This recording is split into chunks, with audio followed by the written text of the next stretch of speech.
Ils viennent d'Afrique, d'Amérique du Sud et d'Europe. Ils ont choisi de vivre, de travailler et même d'entreprendre dans nos villages. Certains d'entre eux ont leur citoyenneté depuis longtemps. D'autres sont arrivés récemment. Ils se sont tous adaptés et intégrés harmonieusement. Leur courage, leur savoir-faire, leur énergie et leur engagement apportent à leur communauté une contribution considérable. Écoutez leurs histoires, vous verrez vivre des passionnés de leur communauté d'accueil. Je suis originaire de la Côte d'Ivoire. J'ai immigré en France en 1999. Donc, je bénéficie de la double nationalité ivoirienne et française. On a immigré au Québec le 10 août 2010. Et donc, on a aménagé à Batiscan depuis le 27 septembre 2010.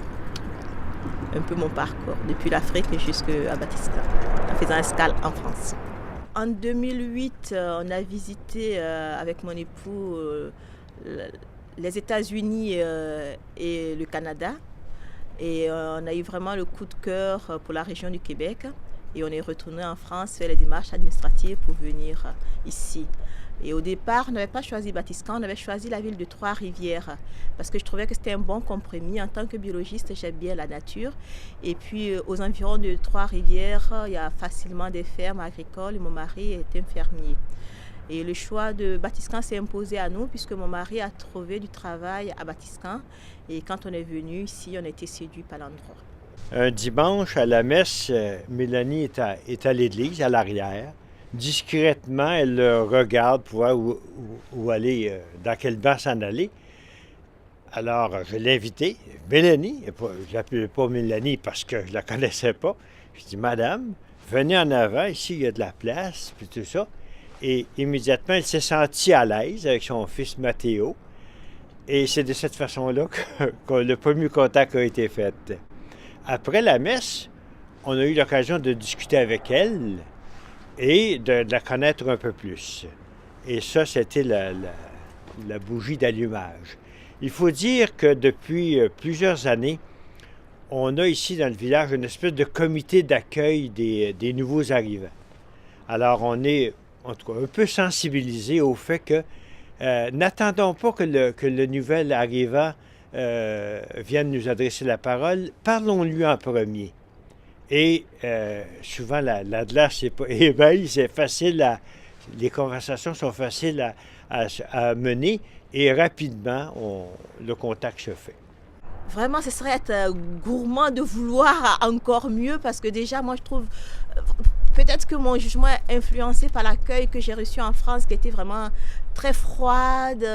Il a fallu me battre pour pouvoir me faire ma place.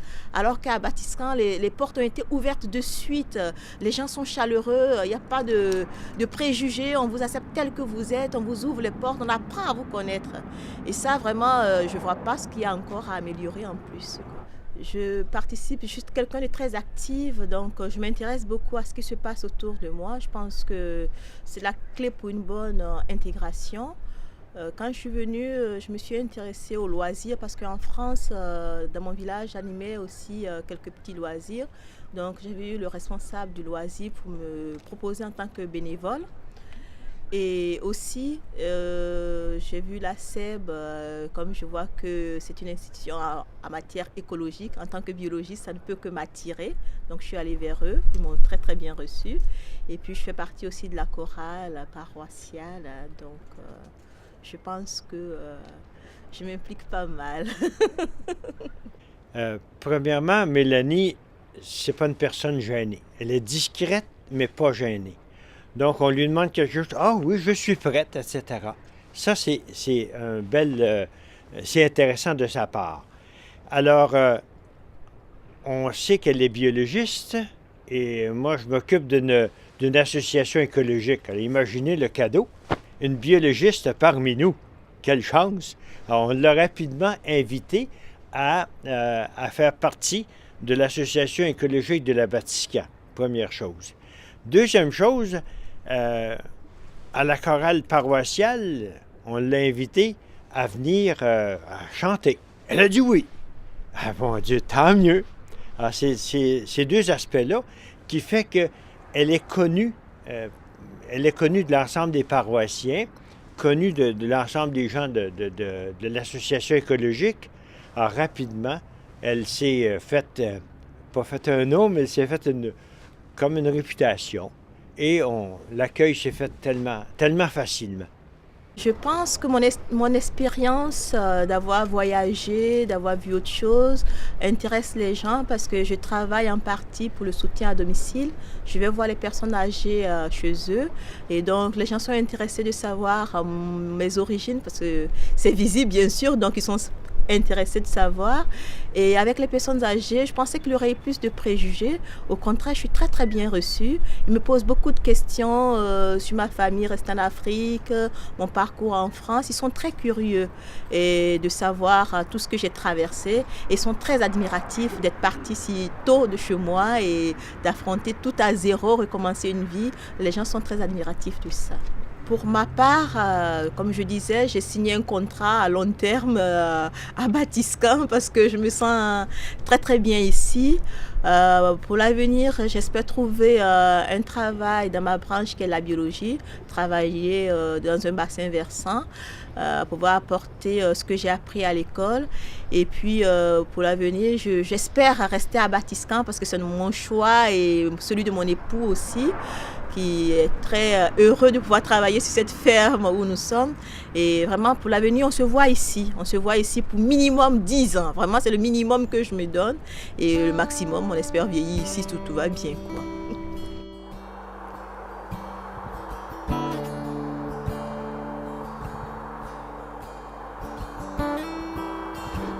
Moi, je suis parti de la Suisse, proche de la ville Sainte-Gall. Et je suis parti à 81 avec mes parents et toute la famille. Là. Et en première, on s'est établi tout le monde à Saint-Maurice. Et finalement, chacun a pris ses chemins un petit peu. Là. On s'est séparés. Et moi, j'étais parti en Alberta, à un moment donné pour 6 mois. Et après ça, je suis retourné au Québec. Et j'ai acheté une ferme à Rawdon en première. Et après ça, j'ai fait la production laitière pendant 7 ans. Et j'étais un petit peu tanné de ça.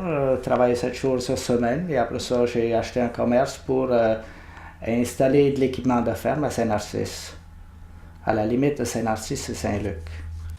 OK, moi, Martin, je le connais depuis le début qu'il est arrivé ici, au coin. Parce que les 3/4 de la terre sont à Saint-Luc. Puis Martin est arrivé avec une roulotte, une maison mobile, si on veut. Il y avait une grosse famille, puis on s'est connus pratiquement tout de suite. Parce qu'on était proches, puis j'ai fait affaire avec Martin aussi, tout de suite. C'est lui qui cultive ici, Martin. Puis c'est lui qui a fait mes équipements pour les chiens, puis mes packs, puis il a fait beaucoup de choses ici, Martin. C'est le même qu'on s'est connus. On s'est connus immédiatement. Et après ça, quand mes enfants ont grandi un petit peu, ils étaient plus intéressés à la construction. Et j'ai changé de plus en plus pour la construction. Et présentement, j'ai 3 de mes garçons qui travaillent avec moi dans la construction. Lui, Martin, il a une façon différente qu'on n'avait pas ici. C'est un gars polyvalent. C'est un gars, quand il est arrivé ici, il faisait n'importe quoi. Lui, c'est sa construction. On a des gars qui font seulement de la plomberie ou des choses comme ça. Les autres, ils faisaient n'importe quoi. Ils essayaient n'importe quoi. Puis c'est des gars qui travaillaient tout le temps. Tu avais besoin d'un service pour réparer une couverture, il était capable de t'aider. N'importe quel problème, il essayait puis il le faisait. C'est ce qu'on dit, on n'est pas habitué à ça. On est habitué ici, chaque corps de métier, des appels, mais autres, lui, il touchait à tout. C'est des gars qui étaient là-dessus, ils étaient bien bons. L'accueil des gens, c'était excellent. On ne s'est jamais senti des étrangers. On était très bien accueillis et on avait le seul problème, c'était la langue. Là. Il fallait apprendre la langue. Mais on s'est débrouillé, là. Mais c'était un excellent accueil, là. C'est mon voisin. Je ne suis pas chétané de m'entendre, mais quand j'ai des troubles, je l'appelle. C'est pas lui qui fait du trouble? Non, c'est le contraire. Il règle les troubles. Quand je suis arrivé à Saint-Narcisse, je me suis impliqué dans le village, dans le sport. Et aussi comme dans le métier, dans la construction. J'ai fait quelques bâtiments à Saint-Narcisse, là, et autour, là. Moi, Martin, c'est surtout, comme j'ai dit, c'est un gars qui donne l'exemple. C'est un gars, maintenant, qui... L'ouvrage, il ne regardait pas comment ça rapportait au début. Il voulait travailler, puis il travaillait. Mon avenir à Saint-Narcisse, Moi, je vais essayer de démarrer les jeunes, de donner à tout le monde un départ et travailler encore un bon bout avec eux autres. Et après ça, m'en prendre ma retraite, là, au Québec. C'est un gars très travaillant, au-dessus de la moyenne. C'est des gens travaillants, ça, au-dessus de la moyenne. C'est un bel exemple pour la région. Je suis un citoyen de Saint-Narcisse, oui.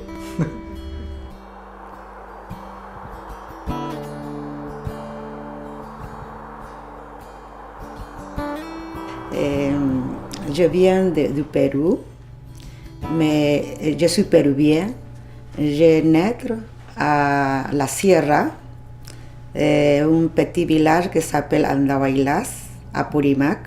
Daniel est entré à la retraite. Il lui a dit j'aimerais aller déjà entrer au Québec, mais j'aimerais vivre dans un petit village qui s'appelle Saint-Luc-de-Vincennes. Moi aussi, j'étais fatiguée de la ville de Lima. Et quand elle est arrivée, ça fait 5 ans, je crois. Puis, tout de suite, Sophia était tellement accueillante, et toujours souriante, qu'on ne pouvait pas faire autrement que tout de suite l'adopter parmi nous. Elle a toujours été gentille, puis avec elle, on ne s'ennuie pas non plus. C'est sûr que quand je suis venue ici, comme l'hiver c'est long, je dis qu'est-ce que je vais faire. Je m'ennuyais de sortir à dehors, mais pour sortir à dehors, c'est juste 5 minutes, 10 minutes. Tu ne peux rester à dehors longtemps. Et comme ça, Daniel m'a dit, et pourquoi tu nous donnes les cours d'espagnol? Parce que tu es professeur, tu étais professeur. Moi, j'ai dit, je vais penser, et comme ça, lui m'a engagé à quelques personnes qui voudraient. Et la première année, j'étais avec 7 personnes qui sur les cours d'espagnol. Et comme ça, j'aimais travailler avec les personnes adultes, l'espagnol, et j'ai réussi. La deuxième année, je n'ai pas cherché ni Daniel.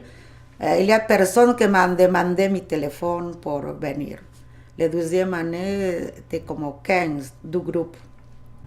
Mais son savoir, ses connaissances qu'elle peut apporter à nos quelques personnes de la place là, qui apprennent l'espagnol. Et puis, moi, je ne le prends pas parce que je ne suis pas une voyageuse, mais pour les personnes que je connais, là, ils sont satisfaits de ce qu'ils peuvent apprendre. Je ne sais pas comment se dit, la répartition, quand déjà fait la popote pour apporter à chaque maison, c'est ça aussi. Et toucher la porte et quand tu ouvres madame avec une souris et tu lui donnes la chose qu'ont préparé les personnes, c'est ça qui me donne une chose incroyable, inexplicable, de donner à las personnes qui sont là des fois vieilles ou comme ça, donner ça que tu as préparé avec amour. Et quand tu reçu et te dis merci, ça me touche beaucoup, beaucoup. Elle fait la cuisine aussi, de la bonne cuisine. Et puis, ce qui est bien apprécié de nos personnes qui sont dans l'impossibilité de s'en faire. Tu vois. Et les personnes qui habitent ici à Saint-Luc sont comme ma famille. Me connaissent beaucoup, me connaissent les ancêtres de Daniel, connaissent toute ma famille. Elle a suivi les activités qu'on avait, comme les jeux du vendredi, des chauffeurs-bord, tout ça, là. Et puis ensuite, on s'est rencontrés tous les dimanches à l'église. Puis avec son beau sourire, elle était comme ça, là, elle nous prenait quasiment par les épaules, puis on voyait qu'elle avait tout de suite de l'amitié pour nous autres. Je pense que la première chose, comme à moi, m'a passé aussi, c'est la langue. Il faut que près de nous, il y a une école, quelque chose pour nous adapter à parler la langue. C'est fondamental la langue. Pour nous débrouiller, pour connaître les coutumes, pour connaître tout ça, c'est la langue la première chose. S'il y a quelqu'un qui peut donner, comme moi que je donne l'espagnol, quelqu'un qui peut donner la langue française à une personne qui vient, ou deux personnes, ou la famille, ce serait une bonne idée. La première chose. La deuxième chose, d'aider, par exemple, à s'adapter, comment acheter la chose, comment faire l'épicerie, comment faire les ménages, la chose. Parce que notre pays ici, c'est différent. On ne peut pas faire autrement que avoir de la joie avec elle. J'aime le village de Saint-Luc.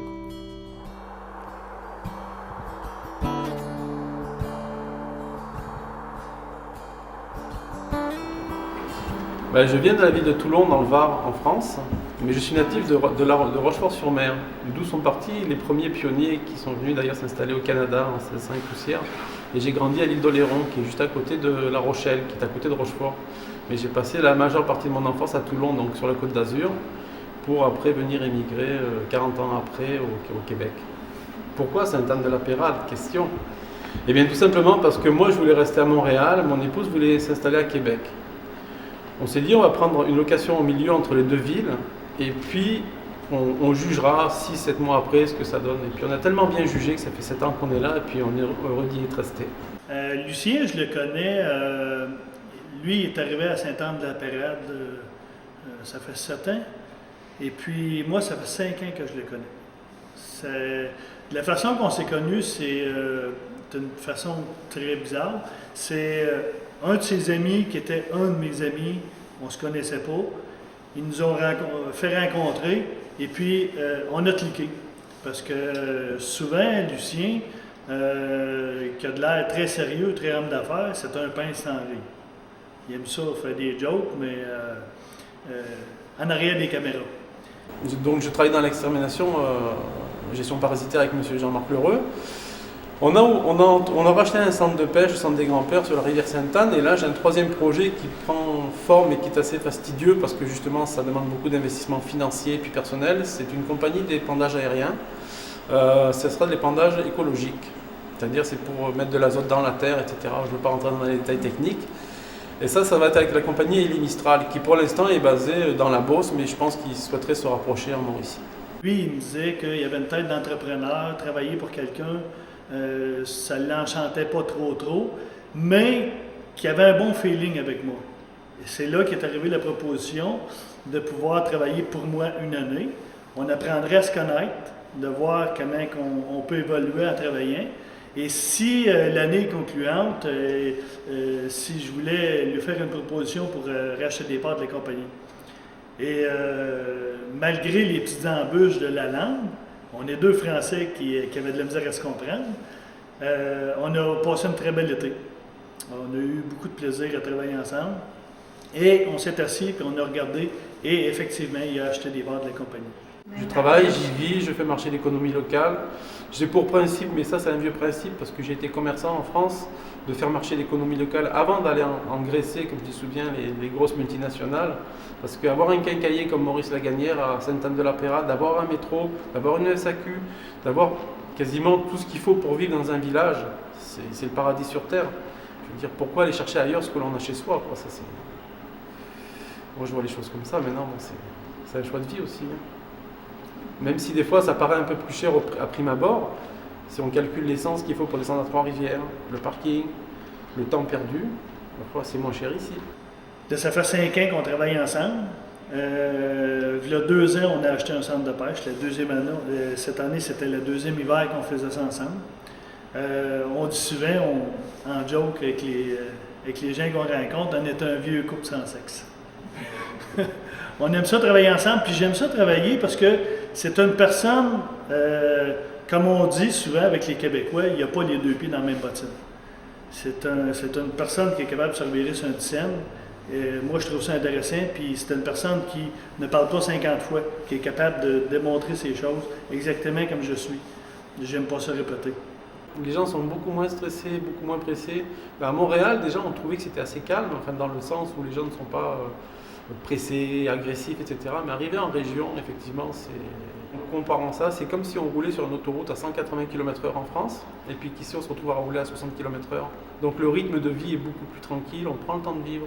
Les gens ont le temps de prendre le temps, ce qui ne se fait plus ou très rarement en Europe maintenant, à moins d'avoir de très gros moyens.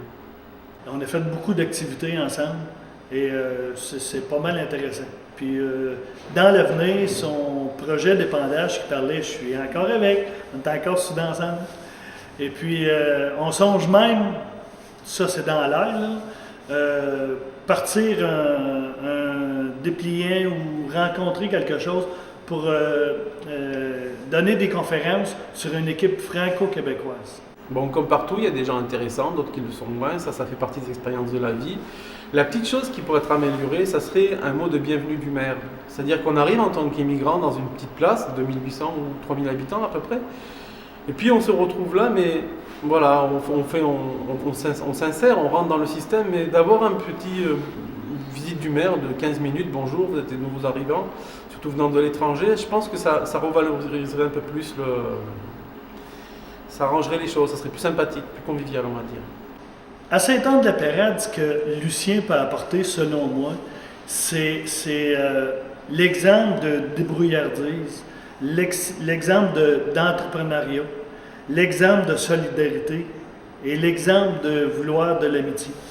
On quitte un pays, on change de mode de vie, on change de culture, on se retrouve, surtout nous qui avions décidé de venir en région, on se retrouve vraiment dans un milieu rural où c'est encore comme entre guillemets le Québec profond.